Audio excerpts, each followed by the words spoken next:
Hey everybody, so a while back I posted a video that turned some of you guys onto this pedal, the DMC Micro from Disaster Area Designs. Obviously this pedal can do a ton along with the HX Stomp. If you want, you can check out a video that I put up on YouTube that kind of covers that. But recently Matthew unveiled the MIDI Baby, which is even smaller than the ridiculously small DMC Micro. As you can see, it's got one switch, a MIDI port, power jack. It actually has this multi-jack connector as well, which I'll talk about that in a moment, and then a USB jack that's currently connected to my MacBook. So what can you do with this? And the answer is a lot. So right now I have the HX Stomp on my sort of go-to acoustic preset that I like to use. And typically I will have it set up with reverb and delay on the foot switches here, and then the tap tempo and tuner control here. But I was thinking, what could I do if I had an extra button? And one thing that I do like to do is switch back and forth while I'm playing between a couple of different IRs from the good folks over at 3 Sigma Audio. So I thought, well, I could put that there. So right now, if you select this, you'll see, oops, if I go over here, sorry, that it's switching back and forth between a couple of my favorite IRs, which is very cool. But of course, now I have lost the capability of having the tap tempo and the quick tuner access here. Only I haven't. With the MIDI Baby connected, I've replaced that using the really handy little editor that Matthew has up on his website. And I'll show you more about that in a moment. But so you won't be able to necessarily see that this is working, but I've mapped tap tempo to this, so that would control the delay. And then if I hold it down, you'll see that it's going into the tuner. So I literally just opened this box maybe 20-25 minutes ago and went into the editor, which I'll show you here, and was able to map out the different MIDI codes. So what you can do is you have a press, which is I have on tap.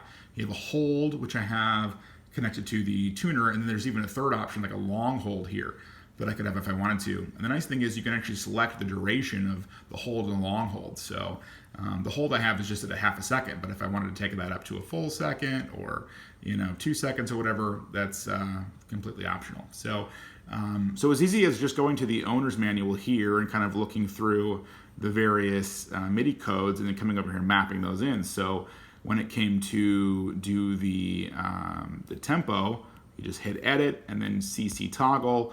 My HX Stomp is on channel 1, and then the controller is just the code here. So 64 is going to give me tap tempo, and then I'm going to send that single value at 127, and then quit, and then you would save it to the foot switch, and it's going to write, and you're ready to go. So that's as easy as it is.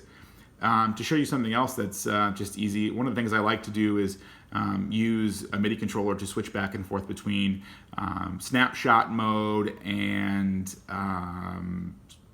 snapshot, why am I reading this wrong? Oh, sorry, stomp and snapshot mode here, so 71. So the code is 71, 0 is stomp, and 3 is snapshot. So I'll just come over here to the editor. I will edit this action. I will say that I want this to be CC toggle 71. Let me just check that. 71, 0 value, perfect. And then I'll add a message, same thing, 71, 3. Actually, it's already in there from when I loaded it before. And so I'll say that I want to send the messages in batch with 1 message per action. So then I will hit quit and quit that and then save, and it will write. Perfect. And now when I come over here, you'll see that when I tap this, it'll go into scene mode. So I'll actually do it visually so you can see that. So there's my snapshot and my stomps. So pretty easy. And then I still have it mapped to the hold, so I can still get to my tuner if I want to. So that's kind of about the MIDI Baby. I think my next level of exploration is to see how to use the multi-jack here. You can actually use the multi-jack to do a variety of things. It can send tap tempo to other pedals. It can act as expression control. It can be chained to other MIDI controllers. So quite a lot of cool things you can do with that. But this is the MIDI Baby.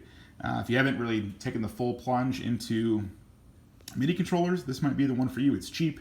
It's small, it's got a really comprehensive editor, and Matthew has some great videos up on his YouTube channel explaining how to use it. So that's just a too long probably video on the MIDI Baby, but I do hope you enjoyed it. Thanks for watching.